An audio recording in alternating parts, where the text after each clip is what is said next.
Well, it's been a quiet week in Galaxy of Heroes, hasn't it?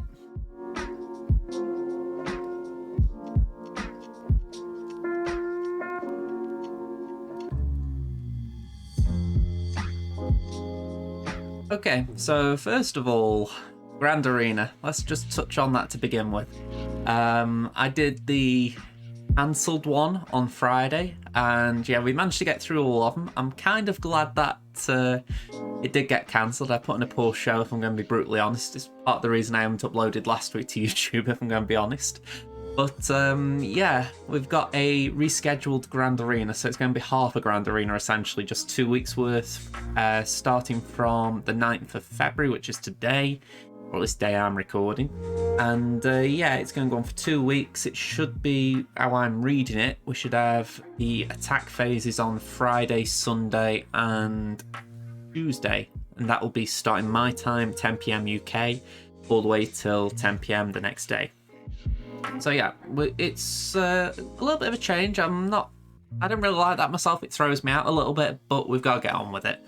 So, okay, they've got to do it. They've got to catch up. I'm not upset about any of that. I would like to hear more about the rewards. They kind of hint that they'll have more details to share about the Make Good after they've done this update. But it'd be nice to get a little bit soon. So, yeah, hopefully they give us an update, tonight, and then hopefully it's good. I mean, look at it, I think 500 crystals, it would be a bit low if I'm being honest. It's been a big impact to crystals. But I think there are some people who've been asking for some extortionate stuff as well. So, I think anything between 1,000 and 2,000 crystals would be generous. But really, it's the Grand Arena Championship tokens I need. I haven't been able to get a Karatech, or at least Karatechs from that store in a week. And it's because you're always waiting for the end of week rewards. Plus, you're going to have not a big delay, but you're still going to have a delay on the end of season rewards. So, yeah, it'd be nice just getting some tokens, even if it's just like for the few rounds we missed. So, yeah, just a little bit of a make good there would be appreciated, even if it did have a knock-on effect that we get less crystals. And that's me who's hoarding crystals. I really need them for Tamming. So, yeah, I'm not trying to be unfair to the devs there, but I do think 500 would be a bit low, i.e. a loss for the round we missed. I think really 1,500 might be right. It's about 750 for each round. That would have been a win. So I think that'd be fair, but yeah, it depends. I don't know what they want to do. We'll see. Anyway, a lot's gone on, like I said. We have had the Grand Arena reschedule, but we've also had a few other things. So, State of the Galaxy. If I'm going to be brutally honest, I've read this and there wasn't a lot going on in it. The main headlines was that the 9th Sister was announced. We'll go into that in more detail shortly. As we saw last week, the Time Decept has been announced. But these were the big headlines for me, and I know Arnold's already covered this, but just my 10 pence worth. I do think having 2 new ships is going to be fantastic for the game, especially for the 2 factions that needed it the most. I did notice in the data mines the other week there was a heavy bomber coming, and I believe this is what the ship was called colloquially, the heavy bomber. So I get the feeling there'll be a pack in store advertising it shortly. But I like it. I think we're finally getting those fleets filled out. So I'm just glad the devs have heard us. I mean, I've been critical of the Ravager being rumoured to be coming out, and like I say, the TIE Interceptor to me screams it will be coming at some point. But I can tolerate that. In fact, I might even enjoy it coming out if we've got the factions filled out. I don't care how they do these ships. In fact, I think that's their attitude. We don't care how we're doing, we're just getting them out there. And I actually appreciate that mentality. Just give us the ships. Even if you just put them straight on a node, no marquee, just dump them. And I'm glad they seem to be going about that mentality. Granted, galactic chases aren't the nicest method because it means you have to go on a certain farming route for a spell. I mean, me personally, if I have to go and do that on Temin isn't actually the one I need to do. It's Crimson who's got a finalizer. So if I've got to suddenly stop putting shards into, say, my armourer dailies or my Y-Wing dailies, it's going to just be a bit annoying for a while I'm just chasing after the finalizer tank. So hopefully it's not going to be too annoying. I'd really dislike it if it was a Cantina one, for instance. But saying that, I do need Cantina energy for my signal data, so it wouldn't be the worst thing either. So yeah, we'll see how it goes. There's pros and cons to galactic chases, and I'll try and look at the pros, but it's hard to ignore the odd con there. Okay, for the record, by the way, I do think these ships look pretty cool. So even though I haven't got a resistance fleet, I do think that one could be pretty fun. Alright, so they haven't really said much here except for that the Razor Crest will have a farming location after this conquest. So yeah, that's a little bit interesting. I mean, you're looking at it, says it'll be moving to the farm location sometime around the launch of Conquest 14. So essentially it's going to be there for another 3 or 4 weeks just in the Conquest store, and then it'll move on. So you're thinking, okay, I don't mind that. My gut all along has been it's going to go to the Get store. I think Get 2 would be the logical solution. If they do that as another story, but I just have this feeling they'll say, right, if you want to get this big ship, you need to be doing your Get farming. You know, carry on a bit like you would if it was a Negotiator or Malevolence. So that is my hunch, but if it went somewhere much more nice, like say a fleet node, a normal node, a cantina node, I wouldn't be complaining. I've got to go for it on Crimson still. JJ's got to go for it in the long run. But yeah, it's going to be. It'd be nice if it wasn't the Get still, but my hunch is saying that. Okay, so what's the meta with you? They essentially just basically try and talk about the hierarchy of toons. They want to say that you go Galactic Legends and Conquest toons, then Galactic Legends, then Journey Guides, then Marquees. So, yeah, it makes sense that. And they also try and say Omicrons play a part, but they aren't definitive. Nothing too major to say here. It's essentially just trying to say this is what the hierarchy is as far as what we think the toons are. And yeah, if we nerf something, it's because we think something's jumping the tier order in our minds. So I respect the reason why they put this out. You know, there have been a few buffs and nerfs of late in the last 6 to 8 months, but I feel like it's a bit late putting this out as well. It's like, yeah, you could have done saying all this like when you did the AI buff to Jedi Master Kenobi, when he could suddenly remove stealth from enemies. It's like, it really didn't sit right with me with that. There was quite a few buffs he got at that time, and I'm like, yeah, could you have not made it that Galactic Legends are actually, you know, worse than Galactic Legends with Conquest counterparts? It really did feel like yeah, it really felt bad. Anyway, that seems to be it as far as what they've actually said, except for that there's going to be more coming. The gear intervention, either going to try and add, make gear improvements, which is very welcome. There's going to be another Grand Arena update, which seems pretty interesting. I assume it's going to be more UI based than actual changes to the Grand Arena, although maybe there'll be the return of 3v3. And it says Omicron updates. That's been pretty bog standard now. I'm sure there was another thing here though. Yeah, exciting new characters and game modes coming as well, so that could be interesting. It doesn't necessarily say the road ahead will have that though, so yeah, we might have a bit of a wait for that. I mean, it looks like another territory battle will be coming at some point, probably Darkside first. I get why that would be. I think the Darkside Geonosis has got to the point where the top end guilds are pretty much on automatic doing that. So I get the reason for doing a harder one. I find it a little bit awkward though. I know that, I mean, my own guild, we get, I think, 12 to 13 stars in Darkside Geonosis. So when you add another tier in there, and if there's another chase in that, it really just means that things are just constantly out of reach. That same guild is just doing their first light side Geonosis as well, and we're only aiming for 6 or 7 stars. So when you put another barrier in there, I recognise that they've always got to cater to the top end of the table. I always think try and make it easier for that bottom end of the table as well, because yeah, it just means it gets really tough to catch up. So that's what I'd be thinking. Maybe don't make the rewards in that event be like toons, but make them something that's more desirable. A bit like how you got relic materials. Maybe put relic 10 materials as the reward. I don't know. Anyway, let's see what else we got. So we've had a look at the state of the galaxy. Let's have a quick look at the Ninth Sister. There is an Omicron as well today. So Ninth Sister, let's have a look at the yeah, we've got the developer insights on screen. So I do like the actual character. I thought she was cool in Jedi Fallen Order. Bit like the second sister, she's going to have the purge mechanic. Now, I'm not going to read through all of this because this is going to be a lengthy video if I do, but the cut and thrust of it is she is going to be a Jedi Knight Luke Skywalker counter. I do believe it says it somewhere here. Here we go. If she is in the leader slot, Ninth Sister's team can gain immunity to speed limiting events. Or effects, sorry. So essentially, JKL's lead essentially makes the enemy speed the same as his own base speed. So essentially, if you use Ninth Sister lead, that won't happen, which kind of makes JKL lead a little bit, nothing. It's like a bleh lead. So I do think Inquisitors are going to be a very good faction on offense, especially with there being a lot of good Jedi leads. So I think this is going to be something that will really just make the Inquisitors quite an annoying faction on offense. You know, you can put your JKR, your JKL, there's probably going to be a gas one down as well. And the Inquisitors are just going to ignore it all. So it could be quite cool. We're going to see how it plays out, but I think this will be very interesting as we move forward. So yeah, for those of you who don't know, Ninth Sister was from Jedi Fallen Order. I've already alluded to that. There was a fight on Kashyyyk with the main character, Cal Kestis.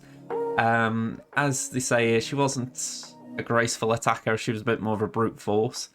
I didn't really notice this in the game, but apparently she was an individual who suffered a significant amount of loss, both physically in terms of her limbs and mentally and emotionally in regards to her separation from the Jedi Order. Now, I haven't heard about that, so that is pretty cool.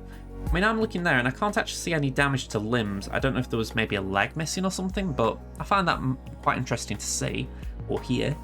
But yeah, pretty interesting tank. We'll actually just go straight to the tank, just as far as, or straight to the kit to show you how she's a tank. I think right now it could be a little bit awkward, but again, we will see how it plays out.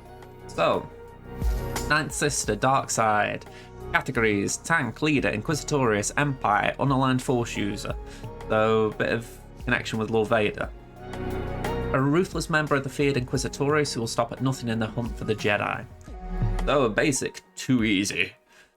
Final text: deal physical damage to target enemy, then deal physical damage again, dealing 40% more damage. Then inflict 1 stack of Purge, a maximum of 6, on target enemy for the rest of the encounter. If the target is a Jedi, this inflicts a 2nd stack of Purge and cannot be resisted. So, 3 basics on a Jedi, they're going to get 6 stacks of Purge max. Special 1, not worth my time. Cooldown of 4. Final text: deal physical damage and consume all stacks of Purge on target enemy. For each stack of Purge removed, inflict that many damage over time effects on target enemy for 1 turn, and Ninth Sister gains that many heal over time effects for 1 turn. If the target is a Jedi, dispel all their buffs. So there could be an interesting bit of connection here with Lord Vader. Lord Vader, Darth Vader, they both like damage over time. So there is a bit of a pairing here that you could make out. I feel like you might need the second sister in there to just keep adding Purge so that there's more damage over time. But in theory, she could be a good tank in that team, in theory. Ground Pound. Cooldown of 4. Final text, and this is a Zeta. Deal physical damage to all enemies and inflict Daze, Defense down, and Potency down for 2 turns. Daze is, I understand, but Defense down and Potency down is quite an interesting combo. Defense down especially. There was a mention in the State of the Galaxy, I couldn't remember what it was called then. There was a mention in the State of the Galaxy about why they tweaked defense with the nerfs to Darth Vader, and whatnot a couple of months ago.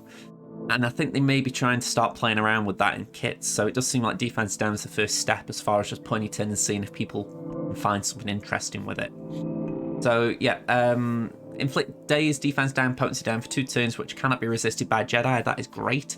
JKR and his tenacity up first turn will be quite. Yeah, it won't do anything. So yeah, quite nice to see. So then she gains Taunt for 2 turns. For each enemy inflicted with Purge and damaged by this ability, Ninth Sister gains 10% defense, stacking max 50 for 2 turns. So yeah, more Purge, more damage being taken by your team, or more damage, sorry, being taken by the opposition team. She gains defense, which means she'll be hard to kill. So again, I think it's quite a nice little bit of kit. What got me looking at that though is a manual taunt. And they aren't bad as such, but the nicer taunts are the ones that are persistent and the pre-taunt. So yeah, we may have to see what happens with the rest of the Inquisitors to just see if that comes into the kit. So leader can't stop the Empire. Final text, Zeta and Omicron. Allies are immune to speed limiting effects. So my understanding of this is that will be the Zeta, and the Omicron is while in territory wars. So whenever an enemy gains bonus turn meter, all Inquisitorious allies gain 2% potency and 2% stacking. 2% tenacity stacking for the rest of the encounter. If that enemy is a Jedi, they have a 50% chance to gain a stack of Purge, max of 6, until the end of the encounter. So I look at that and I think of Grandmaster Yoda. Yoda always gains TM. He is a super fast Jedi. So yeah, the more that Yoda attacks at a turn, the more potent and tenacious the Inquisitorious are going to get. So that could be quite fun. Plus he's going to keep getting Purge. So, yeah, Yoda could really suffer against the Inquisitors. Bit of irony there, considering he's the one who never got caught by them. I really feel that he could have kept Yoda out of this in that way, but, yeah, it's got to be a game, I guess. So, while in territory wars, all Empire allies gain 20% defense, and all Inquisitorious allies are immune to ability block and stun. So, very big that. Again, that nerfs against JKL is AoE is going to do jack against them. Well, okay, it will reduce max health, but yeah, they're going to get defense to compensate for that. And finally, the unique, it's just a scratch.